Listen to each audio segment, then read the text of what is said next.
Hi everyone, and welcome back to my channel. I am so excited to share with you all how I created this Christmas train using mostly items from Dollar Tree, and it even lights up in the front.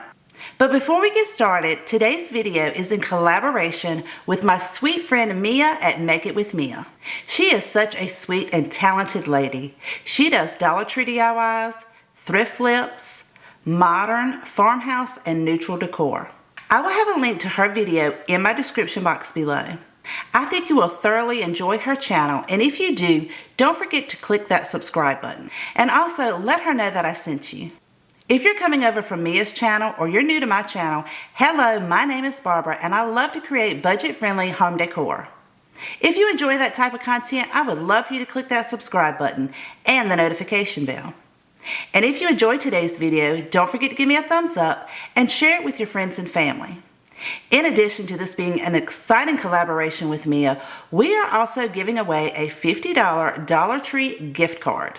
All you have to do to enter to win is watch both of our videos and leave a comment in the comments section below both of our videos. The deadline is midnight, November 26th. On November 27th, we will announce the winner of the $50 Dollar Tree gift card giveaway in our community tab. If you're not familiar with the community tab, all you have to do is go to one of our channels, scroll to the right where it says community, click there, and that is where the winner will be announced on November 27th. This is just a small token of our appreciation for your love and support of our channels, and I think it's going to come in really handy right here at Christmas. Good luck, everybody. Now, with all of that being said, let's go ahead and get started on making our Christmas train.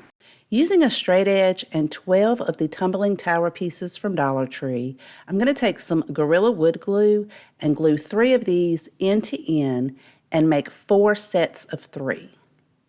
I'm also using one of these boxes with the lid from Dollar Tree, as well as the bottom of another box. So it's the exact same size, you just only need 2 bottoms and 1 lid. We're going to stack the boxes directly on top of each other and attach them together using some wood glue, and then I'll add a little bit of hot glue to the corners to hold it in place temporarily until that wood glue sets up.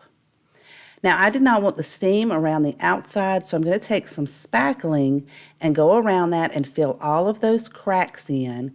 And I find that it is easier to go ahead and put the spackling in and then come in with a damp paper towel and wipe the excess off and kind of push the rest of that spackling down into the crack.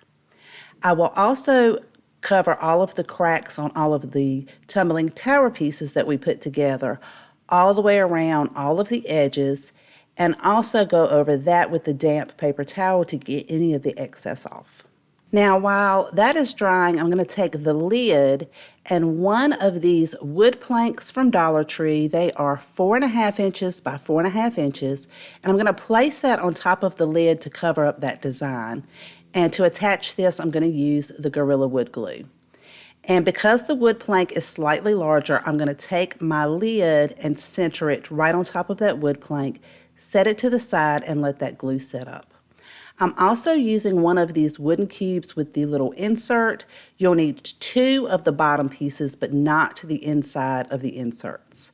I'm going to take a sanding block and go around all of these pieces to get that rough wood off of there and make it nice and smooth, and also go over all of the pieces that I put the spackling on.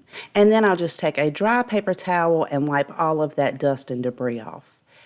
I'm going to take Waverly's chalk paint in the color Crimson and go over this entire large box that we put together, inside and out, with 2 coats. I'm also going to be painting the 2 smaller cubes with the same crimson paint in 2 coats, as well as our tumbling tower pieces. Again, they'll all take 2 coats inside and out. Now, for the larger box, as well as the tumbling tower pieces, we're going to attach these in each of the corners using some wood glue, and then I put a dot of hot glue on the very bottom to hold it in place until the glue sets up. You want to make sure they're nice and straight. Again, this is in the larger box where we glued the 2 boxes together on the top. Once I have all 4 of those in place, I'm going to set that to the side and let that completely dry. I am using one of these cylinders, like cardboard storage containers from Dollar Tree. I don't need the lid for this. I'm just going to use the bottom base of it, and I'm going to give this one coat of that crimson chalk paint so everything will match and be cohesive. Also, make sure you paint the bottom of it. Now, that bottom part, I will be using this LED strobe light that I found at Dollar Tree for Halloween. And it does have a Halloween design on it, but we're going to cover that up. And when you push the button, it has yellow, green, and red light on there. And I thought this would be perfect for the light for the front of our train. Now, because we'll need to be able to change our batteries out, I'll show you how we're going to attach that in just a minute for a temporary hold rather than a permanent hold. Because I want everything to match, I'm going to go over this whole piece with that crimson chalk paint, including the push button. Now, to protect that chalk paint on that push button, because we'll be pushing that to turn the light on and off, I'm going to put some Mod Podge on there. Now, to attach our light to the front of the train engine, I'm using some duct tape and then just rolling that around, or you could use some two-sided sticky tape. That way I can place it on the back of our strobe light, and then we can place that in the bottom of our cylinder, and it is a perfect fit. Now, I did make sure that I lined the seam of the cylinder or tube up with the button so that all of that will be on the bottom of our train engine. And that's going to hold it in place, but still we'll be able to change those batteries out. And later on, we're going to attach this to that double stacked box. But before we do that, we're going to create the wheels. We're going to be using 2 of the lids on a storage container from Dollar Tree and 8 of Dollar Tree's magnets. So the magnets are going to go on the 2 smaller wood cubes, and we're going to also use some Dollar Tree dowels. I'm just going to hold that up to figure out the width of each of these boxes, make a mark, and then I'll use my handheld miter shears to cut those down. Now, I have this listed in my Amazon store. If you are interested, those are in my description box below. Once I have those cut down, I'm going to paint the dowels as well as all of the magnets on the front and the back in black chalk paint. Now, make sure you have the opening face down, and we're going to glue these to the bottom of those wood cubes. And I'm going to glue the dowel down first, and then I can glue the magnets to each end. When I get ready to glue the magnets, you're going to want to put that at the very bottom of the magnet itself so that the majority of the magnet is more on the box. And I'll show you in just a minute what it's going to look like when you flip it over and set it up. That way it'll look more like wheels, and you want to glue them in the exact same spot so that it will sit level. You'll do the exact same thing for the other box. So now they look like they're glued in the center, but they're actually glued at the bottom part of the magnet because the outside part is a little bit larger. Now for the engine itself, I'm going to use those 2 lids for the wheels on the back part of the engine, not the container itself, just the lids. And originally I was going to use a dowel and glue these down. Now, if you're going to create this project, please don't do this part, because once I glue that dowel down, I'll show you exactly what I mean. It didn't sit correctly. So on the tube itself, I'm going to use 4 of the magnets for the wheels as well as 2 of the dowels. And I found that it was easier to just set my tube on top of the dowels, make a mark on the other side with my pencil, and then cut 2 of those down to the same size.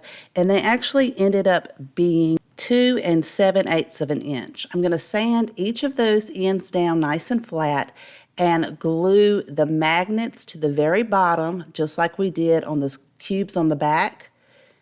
And I'm going to glue 1 on each side. Make sure it's level because the tube is actually going to sit on top of the dowel for these. And then I always like to make sure it's going to fit before I create the next one. And I'll do the exact same thing for those.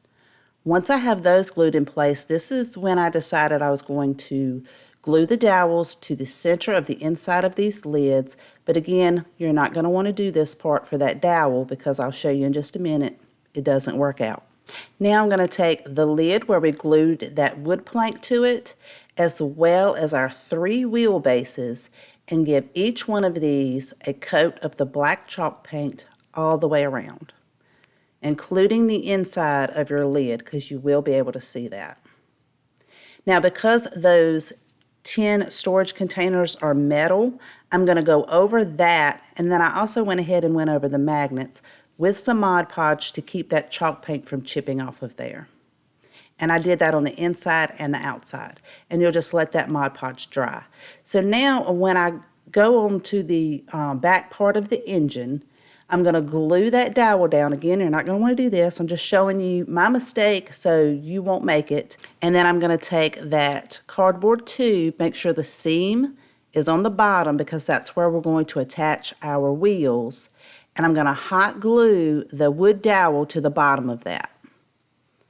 And I'm actually just going to put the wood glue right in the center because that's the only part that touches the cylinder tube. Then once that's set up in place, I'm going to go around each edge with some more hot glue just to give it some more security and make sure it doesn't come off. And I didn't measure, so I don't know exactly how far apart they are. But now I was getting ready to attach that cylinder to the back of our engine here. That's when I realized that I wanted my cylinder to actually be on the wood piece and nothing hanging down. But if I do that, then the wheels on the back part of the cylinder were sitting up and not flat on my table. So I decided to pull everything off of the box itself, go ahead and make my marking on where I want to put the cylinder. Then I'm going to hot glue that onto the wood piece. And once I have that in place, I'm going to go around it with some more hot glue just to make sure that it stays in place. And it's also kind of look like a weld, like the way an actual engine would look if it were welded. Then, of course, because I'm a little bit extra, I went ahead and scraped that hot glue off and sanded it down, and now I can go in with the crimson paint and paint over the hot glue I put around the engine part where I attached the cylinder to the back as well as the bottom. And then I just decided that I would use my table as a leveling surface and use those 2 wood cubes from Dollar Tree, glue those to the center of the lids, paint the outside edges black, and then I can line them up and glue them to the center at the bottom of each side of the box. And that way, all of the wheels will now sit flat on your surface. And I didn't show this, but I also painted the top part of our tumbling tower pieces with the crimson chalk paint because I decided I did not want to permanently attach the lid that we made on top of the engine. I want to be able to take that on and off so that I can change the decor out. And I cut 2 more dowels down to 2 3/4 of an inch, and I'm using one of these wooden candlesticks from Hobby Lobby. They come, I believe there's 6 in a pack for $5. I'm going to paint all 3 of those with 1 coat of the black chalk paint. The 2 dowels are going to be what we glue to the bottom of our freight cars for the back so that they can connect to each other. And I'm just going to put a strip of hot glue right in the center and glue those down. Let that glue set up, and then I decided I wanted to go in and dry brush some black chalk paint around all of the edges of the freight train, including the top and the bottom. And I did that for both of those, as well as the engine itself. And I also went over the tumbling tower pieces inside and out. This part is completely optional. If you don't like distressing, you can just skip over this part, but I think it just gives it a little bit more character. And I also went around the front part of the engine. Now I'm going to take that candlestick and actually glue the smallest part to the top of our cylinder. So the biggest part is coming out. It looks like the smokestack. So I'm going to just use some hot glue and place that right in the front center of the engine. And then for the 2 freight cars, I'm going to glue one of them just a little bit on the dowel to the other one. And then I'll go in and add a little bit more hot glue, let that set up. Now I don't want to attach my 2 freight cars to my engine so that I can take these apart and store them when it's not Christmas, I want to be able to take that out and not take up so much storage space. So I drilled a hole the size of the dowel in the back, and that way you can just slide it in. You can actually move the freight cars from left to right, and also you could take it apart for storage. I just took a piece of Dollar Tree garland, twisted it around to make a small wreath, trimmed it down a little bit, and then took my white chalk paint and dry brushed all around that to give it a snowy effect, and then tied a very simple bow with some red and white baker's twine. And then I'm going to hot glue that to the front of our train engine, and the center of the lights will be in the center of the wreath. And then you won't see any of that Halloween design that's on the top of the strobe light. But you can still press the button and turn the lights on and off. Now for the back, I'm going to use some of these mini ornaments from Hobby Lobby and cut the hangers off. And I thought this would just be cute to hot glue one on each side of the freight cars. And I decided to use a candy cane and a snowman and a Christmas tree and the word joy. And then for the engine itself, I glued Santa on each side. Then you can decorate it however you want. For the driver, I'm going to use this snowman ornament from Dollar Tree. And then I decided I wanted to make a Santa sack. So I'm going to use some of this fleece scarf from Dollar Tree. I bought this last year, but I'm going to cut down 2 pieces that measure roughly 6 inches by 8 inches. And I made sure that I had the same pattern for both of those. So once I get those cut down, because my material is the same on either side, it didn't matter which way I lay them. But if you recreate this and you're using a different pattern, make sure you have the pretty sides facing each other and the outer on the outside. So I'm just going to run some glue right across the bottom and then fold that over and create our seam at the bottom. And then on the sides, I'm going to glue all the way up, except I'm going to leave about 1 inch at the top. You don't want to hot glue that top piece together. Then I'll glue the other side the exact same way, leaving 1 inch at the top. And then make sure your glue has set up, and then you can turn it inside out, and your seams will look like they're on the inside and they're actually sewn. So that's why if you're using something that has a different pattern, you want to make sure that the pretty sides are facing in when you're gluing them. Now for the top, I'm going to use 2 18-inch pieces of jute rope or jute cord, and we're going to create a drawstring bag. So you want to place that in the center at the top where you're going to be able to fold that down. Run a bead of glue at the very top and try to hold your string as straight as possible, because you don't want to glue the string to the fabric itself. You want it to be able to freely move in between what you just glued. So I found on the other side it was just easier once I placed my string in the center of where I'm going to flip that over, just set something on each side to hold it in place.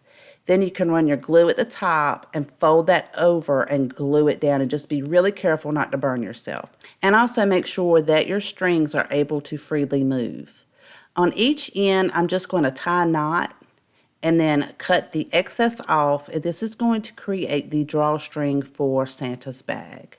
Now you can fill this up with whatever you like. I'm going to fill it up with some polyfill, and you don't want to overstuff it, but I'm just going to put enough in there to fill it up so it looks like it's full of presents, and then you can close it together. If you want, you can tie the strings together, but I'm going to place this in the very back of the freight car, and then if you need to add a little more, you can add a little more. And then of course, to set in front of Santa's sack of presents is this really cute Santa ornament that I found at, I think it was Family Dollar, you guys, for $3. It was either Family Dollar or Dollar General. And I'm going to cut the tags off, set him there, and now you have the cutest Christmas train. I really love how this project turned out, and I hope you guys like it too. Let me know in the comments down below what you think of this Dollar Tree Christmas train. As always, I want to thank you so much for watching, and don't forget to leave me a comment, go over and check out Mia's video and leave her a comment to be entered to win the $50 Dollar Tree gift card. You have until midnight, November 26th. The winner will be announced on November 27th in our community tab.